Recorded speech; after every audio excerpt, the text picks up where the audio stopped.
मेरी उम्र कोई 13 या 14 साल होगी। 7 भाइयों की इकलौती और लाडली बहन थी। हमारी काफ़ी ज़मीन थी और 2 भाई शहर में पढ़ते थे। बाकी 5 जमींदारी और काश्तकारी का काम करते थे। हमारे डेरे के नज़दीक कोई आबादी न थी। कुछ दूरी पर एक ट्यूबवेल था। ट्यूबवेल का ऑपरेटर बहुत शरीफ और ईमानदार आदमी था। वह ज़्यादातर हमारे घर पर ही रहता और खाना भी हमारे साथ ही खाता।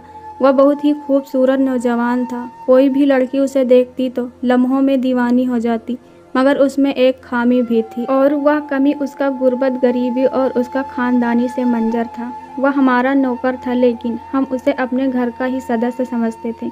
हम सब उससे हर काम पर मशवरा करते और वह भी हम घर वालों से बहुत लगाव रखता। खैर, इन दिनों हमारी 2 माह की छुट्टी थी। मैं स्कूल का काम करने भाई के साथ ट्यूबवेल पर चली जाती। वह मुझे पढ़ाई के साथ साथ और सारी दुनिया की तमाम जानकारी भी देते। इस साल मैं 8वीं क्लास में पढ़ती थी और एक दिन मैं ट्यूबवेल पर कपड़े धोने गई तो वहाँ मेरी उम्र का एक और लड़का था। पूछने पर पता चला कि वह हमारे ट्यूबवेल ऑपरेटर का छोटा भाई आर्यन है और 2 माह की छुट्टियों में वह भी यहीं रहेगा। आर्यन अपने बड़े भाई से बहुत ज़्यादा खूबसूरत था। हम चंद दिनों में ही मिल गए और हम इकट्ठे पढ़ते पढ़ते और खेलते खेलते हमारी बहुत सारी बेतकल्लुफ़ी हो गई। मैं बहुत खुश थी कि मेरी उम्र का साथी मुझे मिल गया। 2 माह पलक झपकने में गुजर गए थे। वह अगले साल भी आया। जब वह जाने लगा तो मुझे काफ़ी दुख हुआ। मेरा दिल चाहता था कि वह यहीं रुक जाए और यहीं पढ़े, मगर यह सब मेरे दिल में ही रह गया और वह चला गया। यूँ मैं अगले साल का इंतज़ार करने लगी। वह मुझे बहुत अच्छा लगने लगा था। मुझे अक्सर उसकी याद आती। साल गुजर ही नहीं रहा था। हमारी भी ज़िंदगी कितनी छोटी होती है। वह भी हम तजुर्बा संभलने और ठोकर खाने में गुजार देते हैं। आर्यन जब चौथी दफ़ा छुट्टियां गुजारने अपने भाई के पास आया तो काफ़ी होशियार, खूबसूरत और चालाक हो चुका था। फिर मैं भी देखने समझने की उम्र में पहुंच गई थी। आर्यन भी बदल चुका था। बातचीत करने पर उठने बैठने का अंदाज़ा काफ़ी अलग था। पहले वाली मासूमियत नहीं थी, मगर मैं पहले जैसी ही थी। मम्मी मेरी बेकाबी और आज़ादी पर नुक्ताचीनी करने लगी। मैं हैरान थी कि ऐसी कौन सी नई बात हो रही है जो मम्मी हर वक्त एतराज़ करने लगती है। काश मैं उस वक्त संभल जाती, या फिर ठोकर लगाने वाले, इशारे देने वाले ठीक तरह से ठोकर लगा देते तो मेरे कान खुल जाते, या फिर अपनों पर बहुत ज़्यादा भरोसा था, वरना वो फिर मेरी हिफाजत ज़रूर करते। मुझ पर भी कोई पाबंदी नहीं थी। उनकी लापरवाही थी कि आर्यन मुझे घूर घूर कर ललचाई हुई नज़रों से देखता और मैं नादान सब कुछ देखती, कुछ न समझ पाती।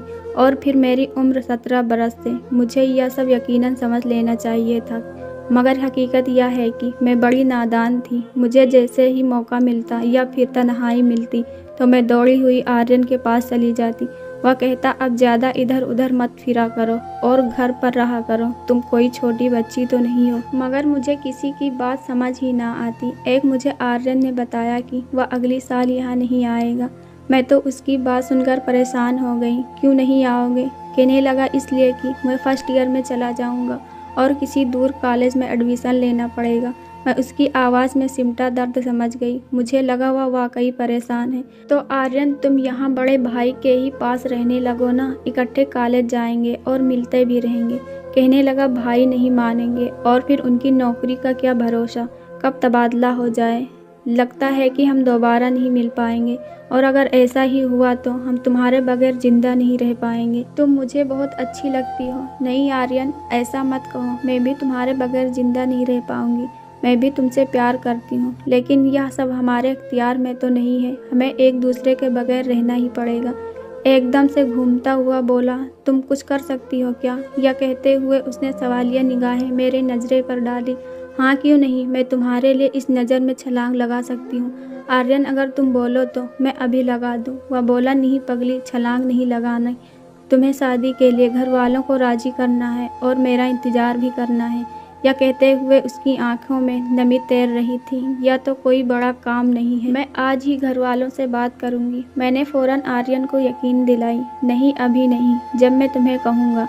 तब फिलहाल तुम यह करो कि मुझसे मिलने रात को आया करो। दिन को तो कोई काम की बात ही नहीं हो सकती। क्या ख्याल है? मैंने कहा, रात को बहुत मुश्किल है, सब लोग घर पर रहते हैं। उन्हें पता लग गया तो मेरी सामत आ जाएगी। कहने लगा, अरे तुम छलांग लगाने को तैयार हो और रात को आने से डरती हो? दावे तो बड़ी करती हो। कि मुझसे प्यार है। मैंने उसकी यह बातें सुनी तो मुझे भी जोश आ गया। बोली, आऊँगी आर्यन, बताओ कहाँ आना है और हम क्या बातें करेंगे। यह पूछते हुए मैं भी हैरान थी कि वह कौन सी बातें हैं जो दिन को नहीं हो सकती। काश मेरी थोड़ी तरबियत होती तो मैं न जाती। कहने लगा, वह सामने खेत के पास रात 12 बजे के बाद जब सब घर वाले सो जाएं तो तुम खेत में मुझसे मिलने आ जाना। खबरदार, घबराने की कोई ज़रूरत नहीं है, मैं हूं ना। मैंने भी हामी भर ली कि ठीक, आ जाऊंगी। मैं चली गई। अंधेरा फैलते ही मुझे एहसास हो गया कि यह काम इतना आसान नहीं जितना मैं समझ रही थी। मैं मजबूर तो बहुत थी, लेकिन मुझे ऐसा करना था। मैं आर्यन को उदास नहीं कर सकती थी, ना ही उसकी कोई बात टाल सकती थी। जब घड़ी की सुइयों ने 12 बजा दी तो मैं उठ बैठी। सर्दियों की वजह से खून रगों में जम रहा था। मैंने खुद को हौसला दिया, लेकिन यह काम इंतहाई मुश्किल था, मगर नहर में छलांग लगाने वाले के लिए तो आसान था। मैंने जो वादा कर लिया तो फिर पूरा करके ही दम लिया। आर्यन पहले ही मेरा मुंतजिर था। मैं गिरती लड़खड़ाते घर पहुंच गई। रात में इसी खामोशी से वापस घर पहुंची जैसे निकली थी। सब लोग सो रहे थे, लेकिन मुझे उनका इतना एहसास न था। मैं तो आज नई दुनिया की सैर करने को गई थी और अपने 7 भाइयों की इकलौती बहन। रात के अंधेरे में उनके इज्जत तो गैरत की पर खच्चे उड़ा कर आ गई थी, शायद इसीलिए कि लाडली और इकलौती थी, बहुत प्यारी भी थी। इसी वजह से सब सुकून से सो रहे थे। फिर आर्यन जब तक गांव में रहा हम चोरी छुपे मिलते रहे, लेकिन बहुत जल्द घर वालों को खबर हो गई और मुझ पर पाबंदियां लगा दी गई। लेकिन उनको क्या खबर, हम तारीख रातों का सीना चीरते रहते हैं। लेकिन यह पाबंदियां सिर्फ डांट डपट तक ही महदूद थी। थोड़ी सी जुदाई ही सही तो मैंने आर्यन से कह दिया, आर्यन, अब तुम्हारा इंतजार नहीं कर सकती, ना ही तुम्हारे बगैर रह सकती हूँ। जिस सुबह उसे जाना था उस रात हमने उससे कहा, या तो हमारे पेरेंट्स से शादी की बात करो या तो फिर मुझे छोड़कर मत जाओ। इस तरह मैं तुम्हें नहीं जाने दूंगी। दूसरे अल्फाज में गोया मैं उसे धमकी दे रही थी। उसने बहुत रिक्वेस्ट किया, मजबूरियाँ बताई, लेकिन मैं कुछ सुनने को तैयार ही ना थी। मैं बहुत दूर निकल चुकी थी, मुझे कुछ भी दिखाई नहीं दे रहा था। यही वजह थी कि मैं उसकी बात कोई नहीं सुन रही थी। आखिर फैसला हुआ कि सुबह राजू भाई से बात करेंगे। जब हमने उनसे बात की तो वह उछल पड़े, डंडा उठाया और मेरे सामने आर्यन की अच्छी खासी पिटाई कर दी। मुझे भी बुरा भला कहा और उन्होंने मेरे घर वालों को बता दिया। फिर तो मेरे घर में कयामत टूट पड़ी। इससे पहले कि मेरे भाई मुझे जिंदा जला देते, मैं उनके पाँव में गिर पड़ी और गिड़गिड़ा कर माफ़ी मांगी। अगर उन्हें पता चल जाता कि हम क्या कर चुके हैं तो मेरा अंजाम देख कर न जाने कितनी लड़कियां शादियों तक कांपती रहती। उनके ख्याल में तो सिर्फ यह था कि शायद हम एक दूसरे को पसंद करने लगे हैं, और हम यह सब देखकर अगली रात को मंसूबा तरतीब दे चुके थे, जो हमेशा से होता आया है। भाग जाने का जो कुछ घर से मिला हमने ले लिया। फिर अगली रात हम 6 मील का पैदल सफ़र करके करीबी शहर पहुंच गए और वहां से रातों रात हम मुंबई पहुंच गए। आर्यन शायद मेरा साथ न देता, मगर दूसरी सूरत में उसका जो अंजाम होता वह भी वह जान चुका था, इसलिए मजबूर था। हमारे लिए यह सब कुछ नया था, लेकिन हम अपने किए हाथों मजबूर थे। यह सब किया धरा आर्यन का था और मुजरिम मैं भी थी। मैं ना चाहती तो उसके इख्तियार में क्या था। सुबह 7 बजे जब हम ट्रेन में रवाना हो चुके थे, गाड़ी चल पड़ी तो हमने सुख का सांस लिया। यकीन सा हो गया कि खतरा टल चुका है। जिंदगी में पहली बार मैं जी भर कर रोई। मुझे बहुत दुख हो रहा था और यह कोई मामूली काम नहीं था। मैंने पहली बार इतना बड़ा कदम उठाया था। मैं जरा सी भी दुखी होती थी तो मेरे भाई ज़मीन हाथों में उठा लेते थे।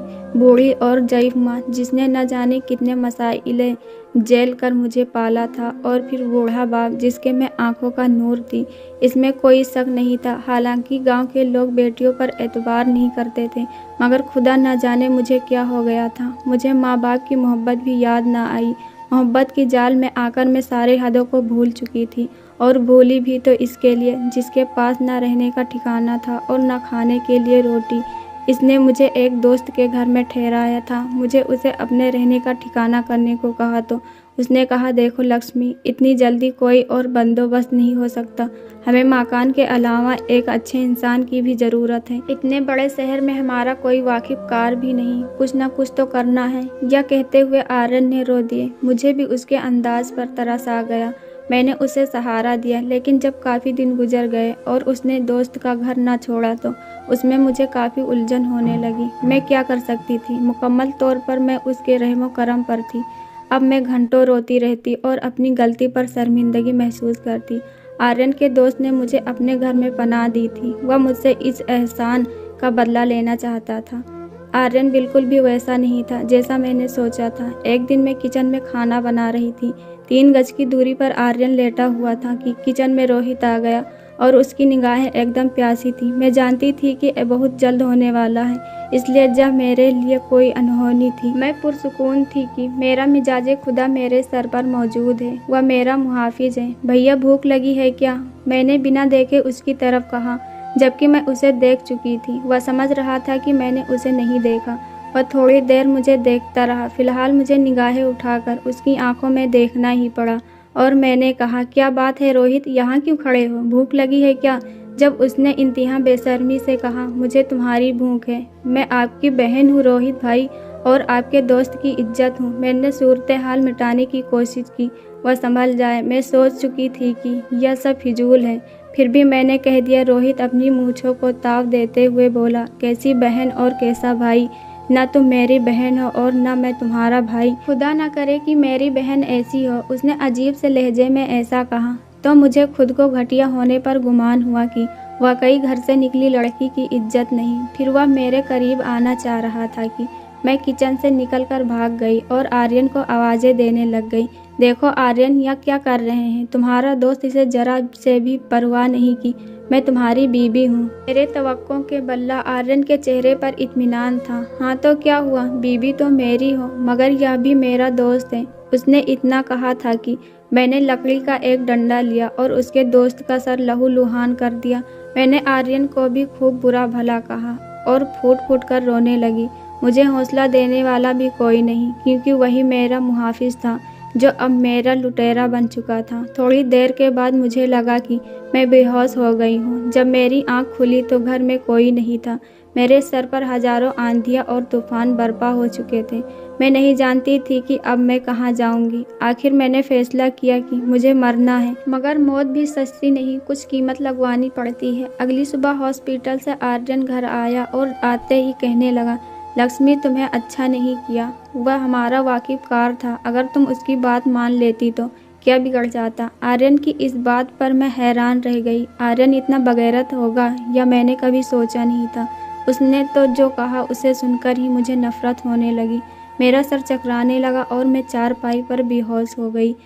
होश आया तो वह जा चुका था। बेशक वह हॉस्पिटल ही गया था। मैंने फैसला किया कि अब मैं यहाँ नहीं रहूँगी। जहाँ अपने पति के घर में ही इज्जत महफूज न हो तो ऐसे घर में रहना कोई मायने नहीं रखता। आर्यन ने तो साफ कह दिया था उसकी मजबूरी है कि और वह मेरे लिए कोई घर नहीं ढूंढ सकता। वह इसी घर में रहेगा जो कि सिर्फ एक ही कमरा था। इसी रात मैंने सोचा कि मैं इस घर से निकल जाऊंगी, मगर इससे पहले कि मैं दरवाजे से बाहर कदम रखती, दरवाज़ा खुला तो 2 लोग मेरे सामने खड़े थे।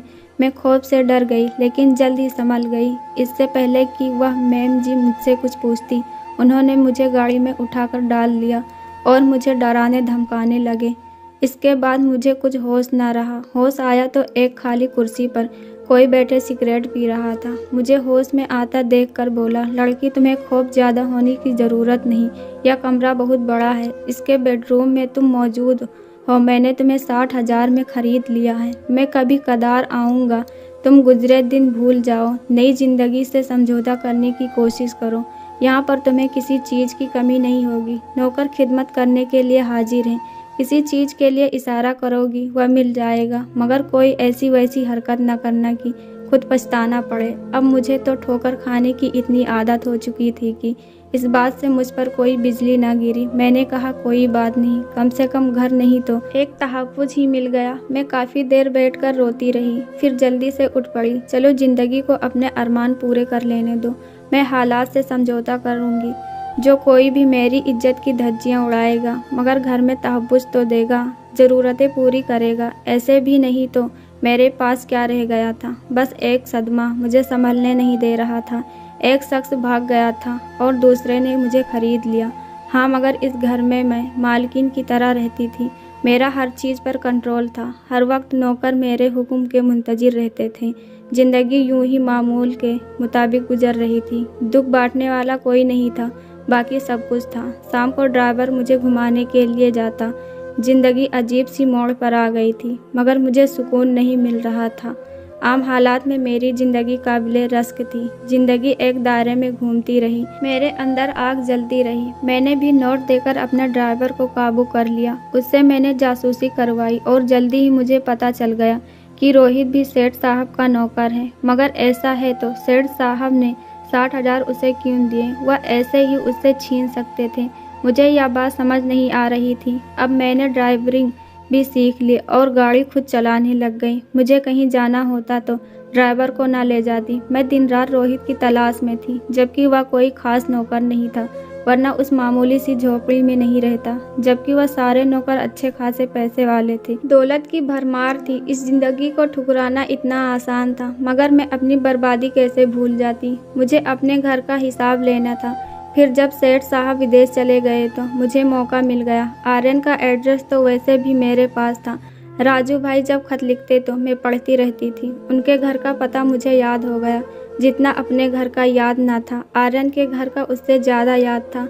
मैं जब आर्यन के घर पहुंची तो वहाँ का मंजर ही बदला था। उसके शादी के ढोल ताशे बज रहे थे।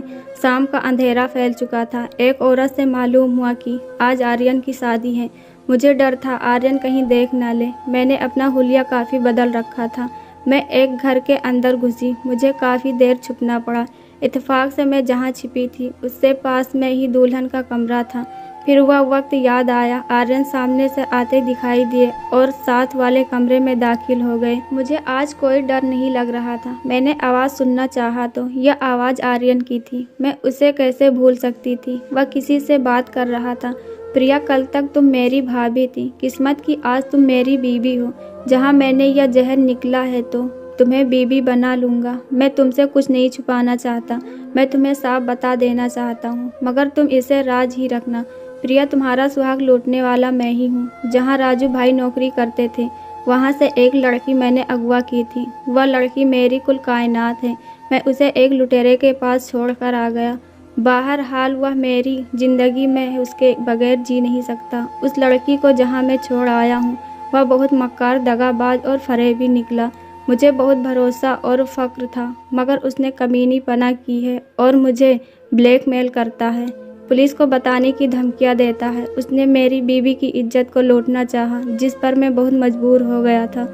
मुझे सिवाय उसकी बात मानने को कोई चारा ना था। मैं लक्ष्मी को किसी भी कीमत पर खोना नहीं चाहता था। जिस हालत में भी मुझे मिलेगी मुझे कबूल है। मैं सुबह उसे लेने जा रहा हूँ। लक्ष्मी के भाइयों ने राजू भाई को मार दिया है, इसलिए क्योंकि उन्होंने मेरा पता नहीं दिया था।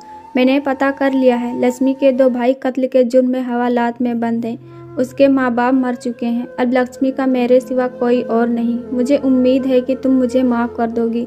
आर्यन की यह बातें सुनकर मुझ में अब और कुछ न सुनने की ताकत न रही। मैंने एक चीख मारी और वहीं बेहोश हो गई। मेरी आंख खुली तो मैं अस्पताल में थी। मैं तो तुम्हें कत्ल करने के इरादे से आई थी, लेकिन अब तुम्हें तुम्हारे भाई और उनकी बीबी की वजह से जिंदा छोड़ रही हूँ। नहीं लक्ष्मी, तुम मुझे छोड़कर नहीं जा सकती। आर्यन के लहजे में इल्तिजा थी। तुमने यह ठीक कहा कि तुम्हारे प्यार में बहुत बड़ी कीमत भी है, मगर तुमने जो किया वह मुझे गवारा नहीं। अगर तुम मुझसे मोहब्बत करती हो तो हम ऐसी मोहब्बत पर लानत करते हैं जिसमें गैरत और इज्जत ना हो। मैंने उससे कहा और फिर अपने घर वापस लौट गई, जहां मेरे भाई मेरे मुंतजिर तो न थे, लेकिन मैं उन्हें मनाने जा रही थी, क्योंकि भाई बहनों का मान होते। दोस्तों, अगर आपको हमारी वीडियो पसंद आए तो लाइक, कमेंट और चैनल को सब्सक्राइब करो। ऐसी वीडियो हम आपके लिए लाते रहेंगे। धन्यवाद।